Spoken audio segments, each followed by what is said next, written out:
This project was sent to me by a client in Lisbon. It's a 28 square metre, 1-bedroom attic apartment that just needs some simple changes to turn it into a beautiful minimalist home. So this is the existing floor plan. There's a bedroom, a kitchen along this corridor, a small living room and a little bathroom at this end. The plan is constrained by this central stair and lift shaft, which obviously can't be adjusted in any way. And there are also 2 service risers running through the kitchen that are providing ventilation routes to the apartments below. So again, these cannot be moved or changed. This portion of the plan has a flat ceiling with a head height of 2.5 meters.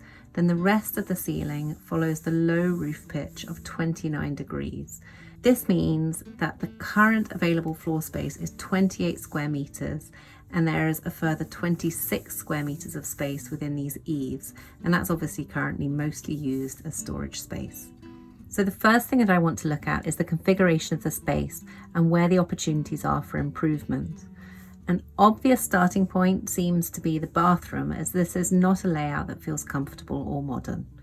This apartment will be used by a single inhabitant and should be a simple contemporary design that does not feel constrained by the available space. So I want to get rid of this small bath at the end of the room and instead put in a walk-in shower. Currently, the bathroom layout is dictated by the head heights from this roof pitch. Where the bath is, the ceiling is too low for a toilet, which is why this configuration has happened.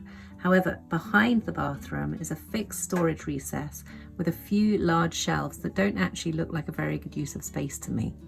Storage is important, but this unit is using up some of the most valuable head height in the property.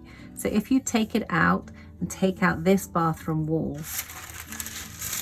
you can actually position a shower in here and lengthen the bathroom to allow enough head height for a toilet to go at this end instead. That means you can shift the door along and get a standard door height installed rather than this small door that's currently there, and put a basin opposite that to go between the toilet and the shower. I'd get rid of the bidet as it doesn't seem important enough to take up the space, and I'd replace this tiny little roof light with a standard top-hung Velux roof light to open the room up to proper views and natural ventilation. Finally, I'd use a sliding door to access the space so that the door swing doesn't impact on the living room. So just doing this has actually increased the floor area to the living room by 250 millimeters, which is a lot when you consider that the living room is currently just under 8 square meters. In the living room, the client needs to be able to accommodate multiple uses. This is the main entrance point to the flat, so he needs somewhere to put his coat and keys when he gets in. He then needs a simple reading chair where he can read books or work on his laptop. So he needs somewhere to put those things and a table that can be used as a desk. And then occasionally he wants to be able to invite a friend or 2 over for a drink or a meal. So he needs to be able to offer them a seat and have a dining arrangement for up to 4 people. The first thing I want to do with this space, which I think will affect the whole feel of it, is to replace the 2 tiny roof lights with 1 large openable roof light. Initially, I specified the Velux balcony roof light, but then realized that that only works for roof pitches of 35 to 53 degrees, and this pitch is 29 degrees. So instead, Velux do systems where you can put multiple roof lights together, which will open up views out when both sitting and standing.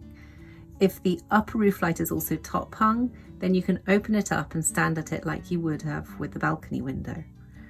This roof light arrangement takes up a fair portion of the eave storage space, so either side of that I would install some low-level bookshelves recessed into the walls and open up a larger portion of floor space, even if it's only at a height that is suitable for chairs. I'd also get rid of the freestanding pieces of furniture that are currently in the room, as they eat up valuable floor area. This now creates a cozy reading corner where you can put an armchair and either a footstool that can double as a second seat or a second armchair on the other side for a guest.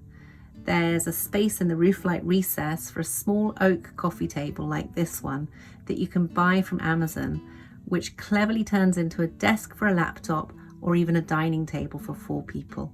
And I'll put a link to that table in the description, as it's great. So if you want to host a meal, you can use 2 fold-up chairs from this wall for one side of the table, and for the other, a bench that can be placed by the entrance door when it's not being used. That way it's available for putting your shoes on when you hang your coats on this wall, and is a place to put your keys and phone when you get in. That takes us through to the kitchen, which, as you can see, again only has a small roof light.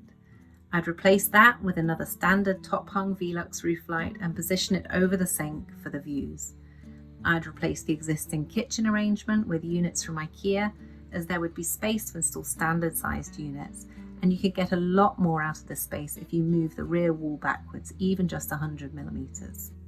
That would then create enough space for an integrated oven, dishwasher, sink, some storage, and a 2 small ring induction hob, while increasing the air change rate of the ventilation should make up for the lack of a hood. At the end, you could fit a small fridge freezer up to 1.3 meters tall, and at the other end, you could create a utility cupboard with a washer, dryer, and some storage space above for cleaning equipment. Finally, to light the space, you could use an adjustable spotlight to each end of the worktop, as well as some LED strip lighting along the back to ensure the light reaches the worktop. The bedroom is largely about redecoration and upgrading the integrated wardrobe unit to one end. However, there is also the opportunity to replace the existing small roof lights with something larger, which could also give you the opportunity to create an integrated window seat.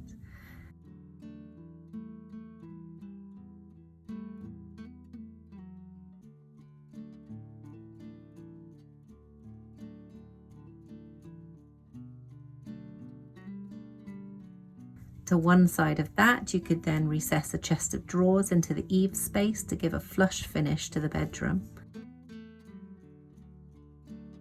And on the other side, you could pivot and slide 2 bookcases to create your main opening into the eaves storage space, which would be really useful for things like suitcases that take up space otherwise. In terms of materials, you can see that the biggest change throughout the property has been in the wall finishes. Keeping everything white just simplifies and calms the space down while keeping it light and feeling spacious. The existing floor finishes are already beautiful, with parquet flooring in the bedroom and the living room and a terrazzo tile in the kitchen. They just need some cleaning up. I'd strip off the tiles from the walls in the kitchen and only replace them around the worktop, again sticking to a simple white finish. And that would also be my approach in the bathroom. Minimal, simple and contemporary, just like the lighting and any furniture. So that's it. I hope you enjoyed it, and please do keep getting in touch with your video ideas and if you would like me to create a design for your property.